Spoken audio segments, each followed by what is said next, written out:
Hey there, Saber fans. Today we're doing a comparison video. We're going to look at these three different sabers. We've got TXQ Korbanth, TXQ Korbanth, TXQ Korbanth. We're going to do a comparison video looking at the pros and cons of both, the quality of each, and I think it'll be fun. So let's just dive right in.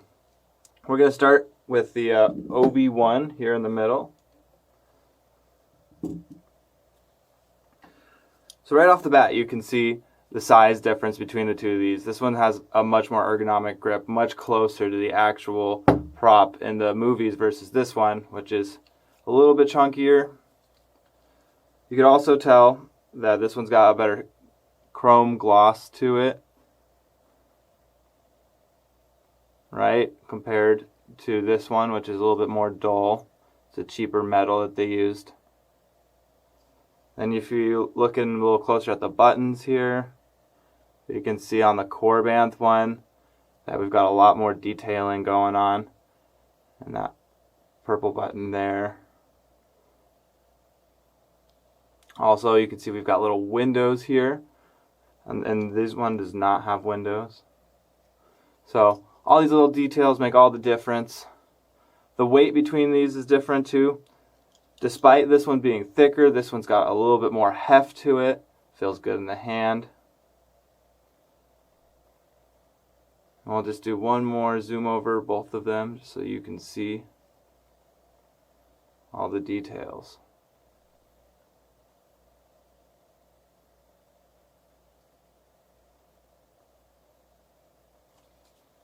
Alright, on to the next set.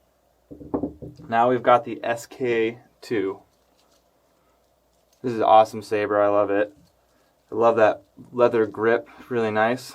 So on the left, again, we have TXQ. And on the right, we have a Korbanth saber. You can tell the coloring is a little bit different on both of them, right? The thing that's special about the Korbanth one is that we've got this cutout here, which is optional, with that crystal in there.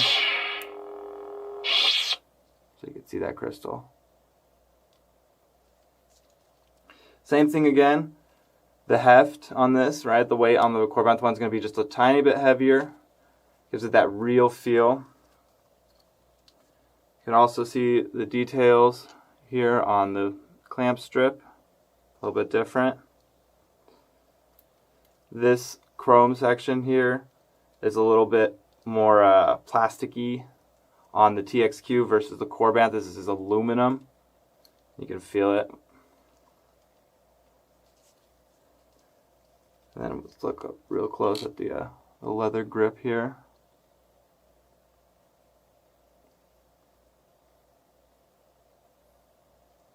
You can also see the detailing here on the pommels. This is the Korbanth one. Got a little bit more ornate details going on here, right? Versus this, which is like a single cast piece. And that's the great thing about Korbanth sabers, is that we put all the detail where it counts. All those little tiny differences all add up to something significant.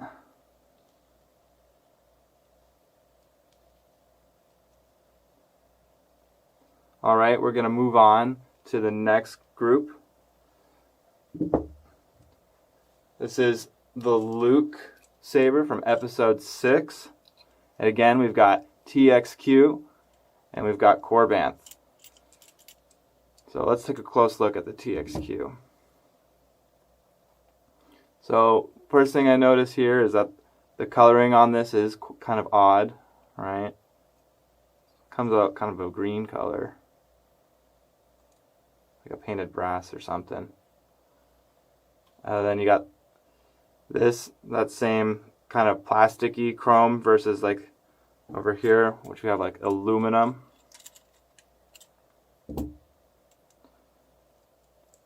Then I believe these are the buttons here.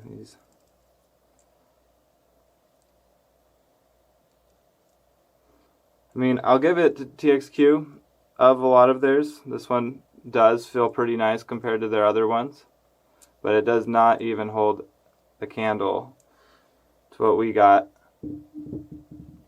This is the Korbanth V1 Saber. This thing has all the bells and whistles. This is a real copper. Look at that crystal chamber. See if we can light it up. I distanced myself from everyone. From the Force, too. Got the blinking lights. There's even an extra surprise in here. Pull this back. You've got the control chip, which is only seen in the deleted scene in the cave. Very cool. The Korbanth one also comes with multiple grips here. So there's 3 in total. This is the one with the exposed crystal.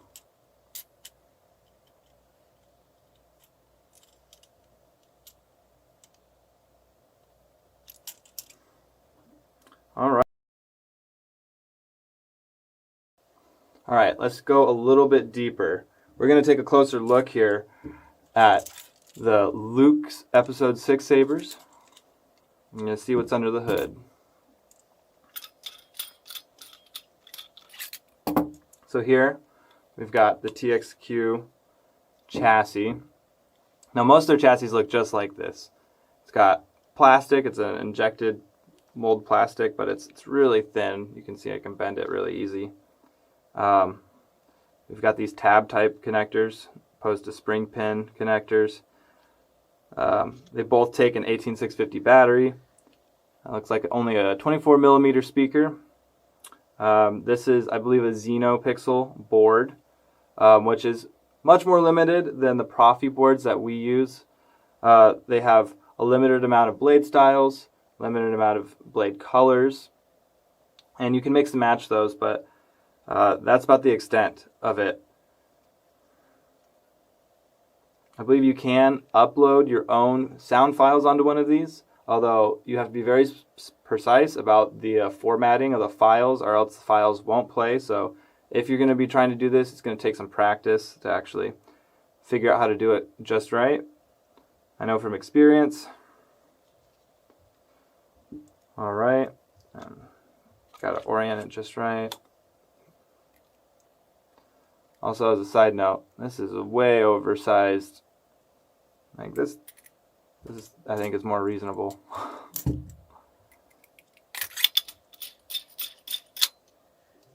All right. Now here we have the Korbanth V1.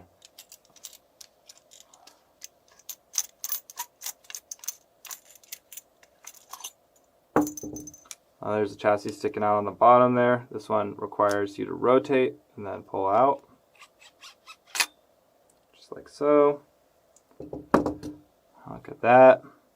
On the top here, it looks like we have our nice crystal chamber.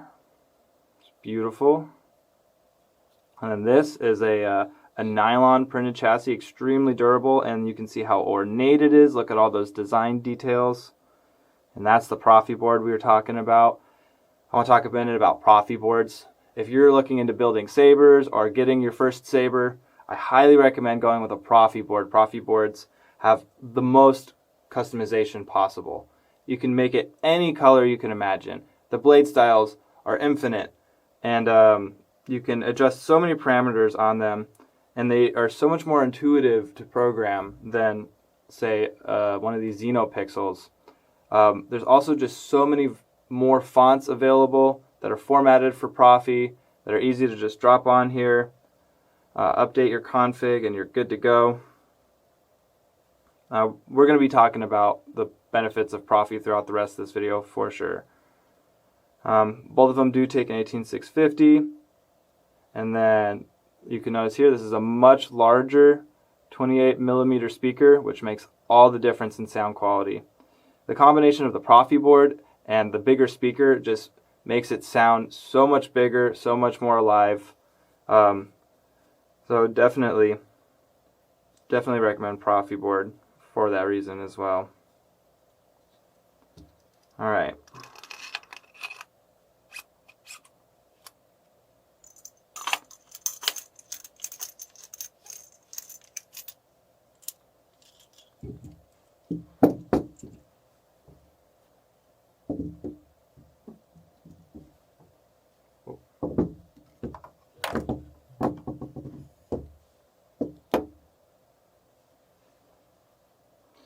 So I want to go over a couple more talking points. So obviously you can see that the design and build quality of the Korbanth sabers is superior to the TXQ and others of the same class. We put all the extra detail and all the love into making sure that these are extremely accurate to source material. We try to replicate every single detail we can and give you as many options so that you can create that perfect saber, so you can recreate that scene from your favorite movie or what have you. Another big benefit of going over to Korbanth and using one that has a Profi board as well is that we provide over 25 exclusive sound fonts, which is like $250. It is so much more than the generic like 10 or 12 that come onto one of these, and I already told you about how hard it is to put your own sound files on here. It's a pain. So having a Korbanth saber that comes ready to go with a ton of fonts, every main character saber that you can think of, it's probably on our Korbanth sabers. So that's a big bonus to Korbanth sabers. Another thing I want to talk about when it comes to Profi versus the Xenopixel is how good the smooth swing is. Smooth swing is how the saber feels when you're swinging it through the air, when you're trying to, swing it slow, swing it fast, up or down. With a Xenopixel, it's only got so many sounds and only can detect so much movement, but with the accelerometer and the gyroscope on a Profi board, it can tell how fast you're swinging, and it can tell which direction you're swinging so that it can play a different sound for every little movement you do, just to give it that super real feel. And I really feel it makes all the difference in having an immersive experience. And like I said, the sound quality too plays a big part in it. When the better sound from the Profi board and the bigger speaker, combined with that smooth swing, it's just incredibly immersive. The Profi board also allows for those better, more vibrant blade effects, like the traditional rotoscope effect in the movies. You can get that with these. Or if you wanted a static blade or a pulse blade, you can make it look like raindrops are falling on your blade. There's so many different styles, so many different things that you can do with a Profi board that you just can't do with one of these Xenopixel boards, which makes it so much better. The durability of these two, having like the real materials, right, and a Korbanth saber versus, say, a TXQ. I just feel like if you were to drop one of these in the middle of a saber duel, I know that the Korbanth saber is going to be fine, but I can't say the same for a TXQ. I'm sure it could take a couple of hits, but the materials that this is made of clearly make it of better build quality, so therefore more durable. Another great benefit to going with a Korbanth saber is that we have an excellent warranty and support program. Probably the best in the entire industry, because anytime a customer has a problem, we always go the extra mile to fix it. We fix sabers that are years old.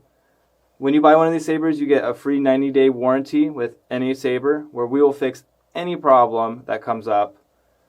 After that, we will always help our customers for quick turnaround and low price. Like I said, we fix sabers that are 5-10 years old at this point. We'll get them back in your hands and working again. So you can't really beat that customer service. And lastly, all this, the price difference between these is really not that much. Maybe for $200 more, you get a Korbanth saber with all the things we talked about. Design and build quality, accuracy, all the sound fonts, the Profi board with the better smooth swing and sound quality and blade effects, and the better materials that are extra durable, and the warranty and support that we offer. It just makes it an incredible value, So if you're thinking about getting your first saber, I highly recommend taking a look at Korbanth and consider paying that extra buck for so much more bang. And that's today's video, guys. So thanks for tuning in. Thanks for listening to the whole video. Please leave a comment. If you want to see more about our sabers, you want to see different like ignitions or fonts on these sabers, we have a bunch of videos, so why don't you poke around and see a little bit more about us. But that's it for today. See you later, Saber fans.